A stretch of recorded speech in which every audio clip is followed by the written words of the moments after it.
what's in there specifically. And so we're doing polling to see if we get about 60% support for one of the ballot measures, then we are likely to move forward with the campaign in 2014. But the thing is that it's a short time window because all the signatures have to be collected by May. Now, fortunately, we're not missing very good days for collecting signatures right now. Today would have been decent, but the last week, no one wants to sign a petition when it's 5 degrees outside. I can guarantee you that. I've tried to get them to. So we have to explore if it's about 60%, then that means it's basically a slam dunk. That is considered you pretty much would have to do something really. The campaign would have to be terribly mismanaged to lose, or you'd have to have a substantial opposition. So if we have that level of support, then we need to raise the money for gathering the signatures, and because it's such a short time window, it would take about $1 million. So that's the hurdle. Now we have people that are interested in doing it, but they have to see that it's viable.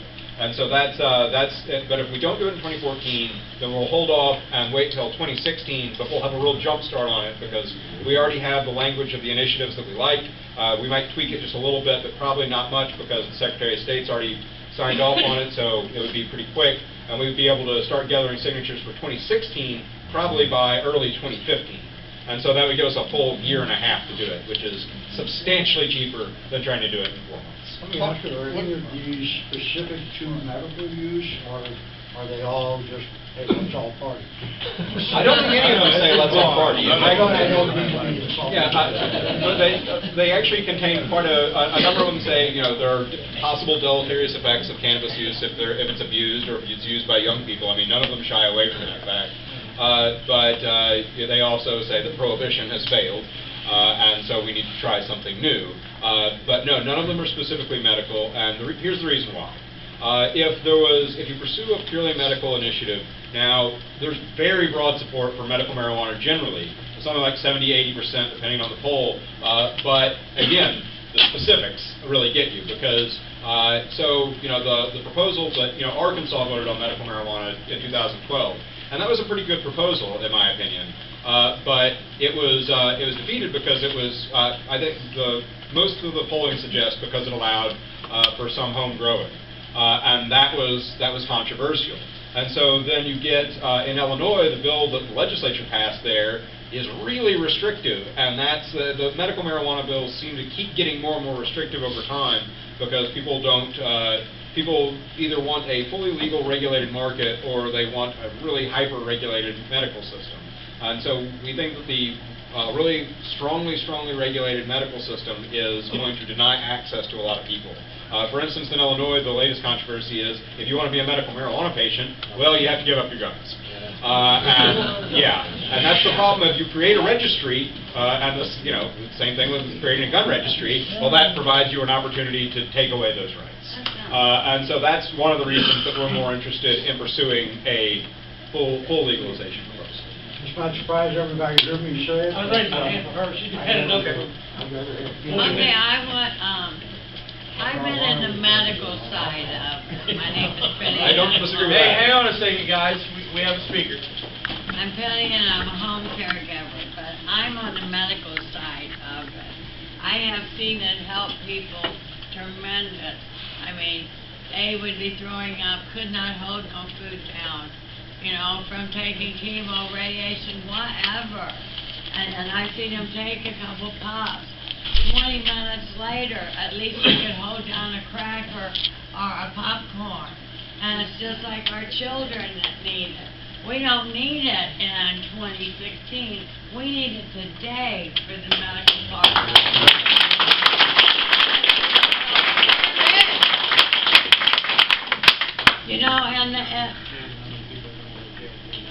Right, yeah, how many people are going to go to jail for it, Then you're just trying to help somebody that might have, diseases that really need it. My friend right here, what's the name of it? Epilepsy. It really does help with the epilepsy. I mean, they're not kidding. The people with glaucoma, I take care of an 88-year-old man.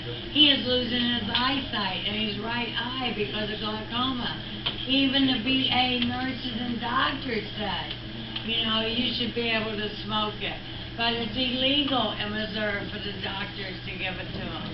You know, we need it today, not 2016. We have people dying now. My name is Russell Stover. I lost my right arm when I was 17. I've been clapping all night and no one's heard me.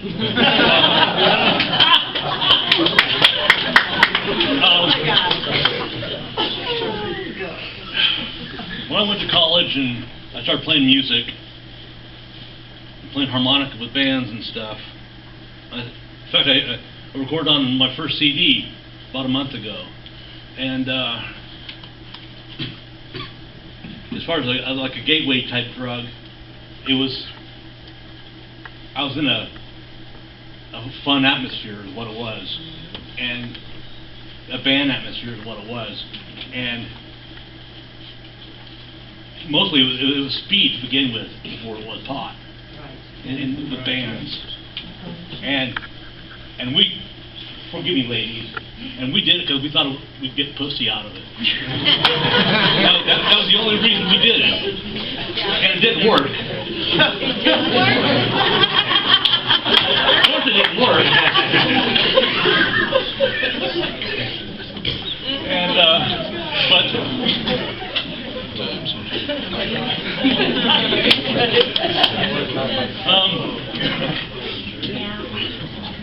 but I found out later that with playing music in bands, we could be creative in smoking a joint and be very inventive with our music and write some very cool music and not,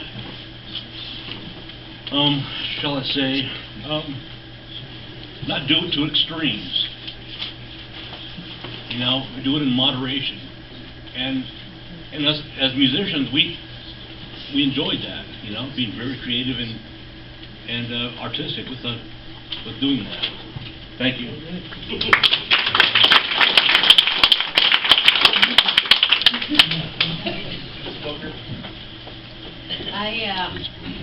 I have a skin disease called psoriasis, and that's what this is. It's not a meth. I'm not a meth user, so don't think that because I have sores on my face, I'm a meth user. But the only thing I do is marijuana, and I don't party with it. I smoke it at home, and it relaxes me. That's what it does. And my stress level, I'm a very stressed out person, and that's why I break out with the psoriasis all the time. Then I'm diabetic, so it takes me forever to get rid of a sore, okay? So I just wanted to, when you said to party, I thought, I don't do it to party. I do it to stay home and relax. It relaxes me. It helps me with my housework, so it don't seem so monotonous. It helps me, like I see more on TV. My mind is more out there. I see more.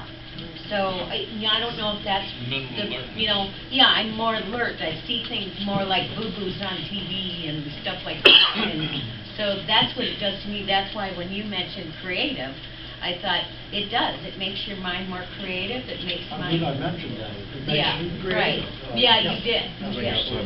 But it helps my stress level a lot, and that's what I wanted to talk about with my psoriasis. If I could smoke it, I think my psoriasis would go away because it mellows me out. It keeps me, But because it's illegal, I can't get it on a regular basis. I can't say I don't smoke it, But you'll never see me with over an ounce because I'm not going to have a felony. But, I will say I do smoke it, and I'll have it in my house once in a while, but I'm on disability, so I can't afford it a lot, But once in a while, when I can. But I'll tell you, it's just a wonderful drug to me, even if I can do it. So that's what I wanted to do. Penny, did you have something to add? Yeah, I do. It's talking about where, what all the money goes that is made off of, from the taxes and all that, the revenue.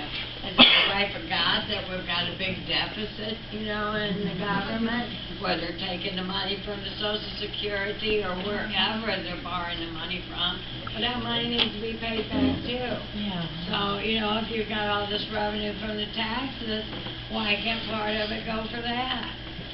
Well, it could if it was a federal tax, but right now, at least we'll take a change in federal law. The state of Missouri is fortunate enough that we have to actually balance our budget every year because that's in our state constitution. So we don't have a deficit as a state, but as a country, we have a really huge one. But that's a different problem. Lexi, you'll be next.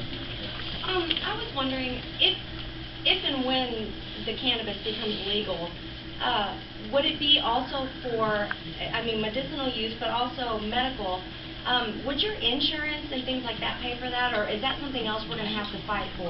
That'll be something that it'll have to be probably legal federally before the insurance companies will touch it. That's pretty much all even in Colorado and stuff where it's fully legal.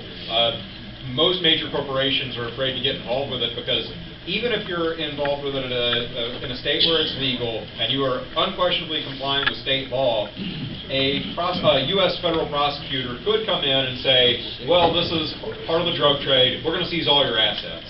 And that means that basically no large company will get involved, and yeah, no health insurance company at this point would then say, oh yeah, we'll cover that because that's still a federal crime. That could be considered complicity in some sense. They could have their assets taken over that. So until the federal law changes, that probably won't happen. I think it will, further down the road. But how to change the federal law, I think, is we just got to keep having more states change their laws, and eventually the federal government will have to realize, well, this is kind of pointless because all the states, and that's how alcohol prohibition ended. So I think that's the blueprint here.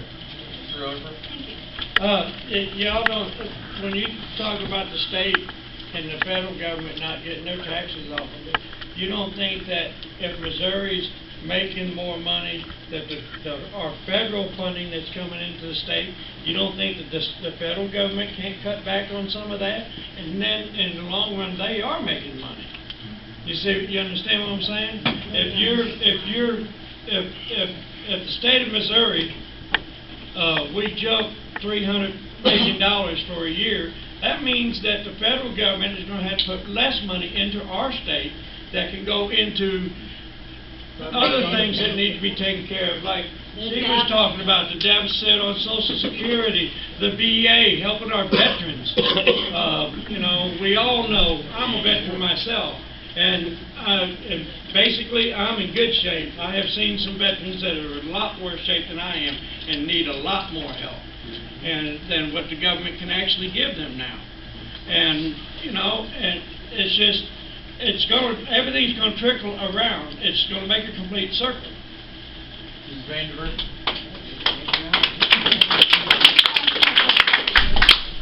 Would you do so with someone who has been smoked marijuana, or someone who has been out on a bunch of pills and drinking? Marijuana. Thank you, sir.